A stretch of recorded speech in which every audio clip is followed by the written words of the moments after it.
भाजपकडून शिवसेनेच्या सातबाऱ्यावर गद्दारांचं नाव, गद्दारी झाली नसती तर राज्याला वेगळ्या वर्णावर नेलं असतं. उद्धव ठाकरेंचा मुख्यमंत्री एकनाथ शिंदेंसह भाजपवर हल्लाबोल. महाविकास आघाडीचा 48 जागा जिंकण्याचा दावा हास्यास्पद. काँग्रेस हिंदूंची संपत्ती काढून मुस्लिमांना देणार, यावर गप्प का?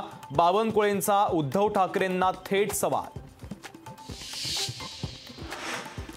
आम्ही करोडो कुटुंबांना लखपती बनवणार, गरीब कुटुंबातील एका महिलेला 1 लाख रुपये देणार. राहुल गांधींकडून अमरावतीमध्ये आश्वासनांची खैरात. माझ्या आईचं मंगळसूत्र देशासाठी शहीद झालं, प्रियंका गांधींचं पंतप्रधान नरेंद्र मोदी यांना सडेतोड उत्तर. उदयनराजेंच्या निशाण्यावर पुन्हा एकदा शशिकांत शिंदे. शशिकांत शिंदेंनी कृषी बाजार समिती घोटाळा केलाय. शशिकांत शिंदेंनी घोटाळा केला, यावर उदयनराजे ठाम. विशाल पाटील पैलवान झाले तर महाराष्ट्रातल्या पैलवानांनी तालमी सोडून घरी जायला पाहिजे. चंद्रहार पाटलांची विशाल पाटलांवर टीका. 2016 मध्ये भाजपसोबत सत्ता स्थापनेचा आदेश दिला होता. मंत्रिपद ठरली, खाते वाटपही झालं होतं. सुनील तटकर यांचा शरद पवार यांच्या संदर्भात मोठा गौप्यस्फोट. शिखर बँक गैरव्यवहाराच्या प्रकरणामध्ये सुनेत्रा पवारांना क्लीन चिट. मुंबई पोलिसांच्या आर्थिक गुन्हे शाखेकडून दिली क्लीन चिट.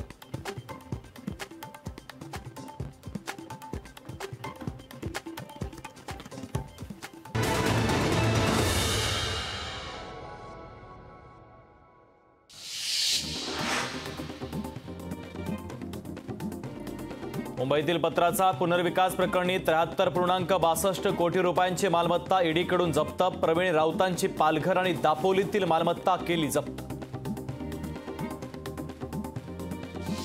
शरद पवारांचा भाजपला दे धक्का. भाजपचे नेते संजय क्षीरसागरांचा राष्ट्रवादी शरदचंद्र पवार पक्षामध्ये प्रवेश.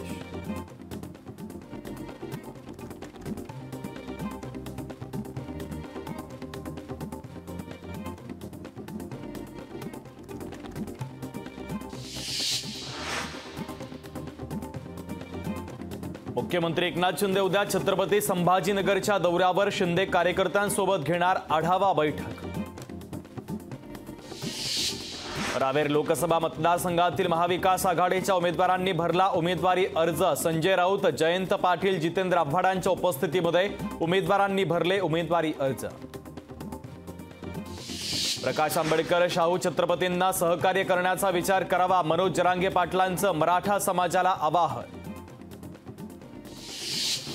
डोंबिवलीमध्ये आदित्य ठाकरेंच्या विरोधात युवासेना आक्रमक. युवासेनेच्या वतीने आदित्य ठाकरेंच्या पोस्टरला जोडे मारो आंदोलन. धुळेमुळे दादरमधले नागरिक त्रस्त. मैदानावर बहिष्कार टाकण्याचा निर्णय तर स्थानिक नागरिकांची कठोर भूमिका. इंदापूरमध्ये अनेक ठिकाणी पिण्याच्या पाण्याचा प्रश्न गंभीर. तालुक्यातील लुमेवाडी लिंबोडी गावात पाणी टंचाई. पिण्यासाठी पाणी नसल्यानं महिलांचा आक्रोश. छत्रपती संभाजीनगर मालेगाव महामार्गावर वाहनांचा तिहेरी अपघात. अपघातामध्ये 12 जण जखमी. सुदैवानं कोणतीही जीवितहानी नाही.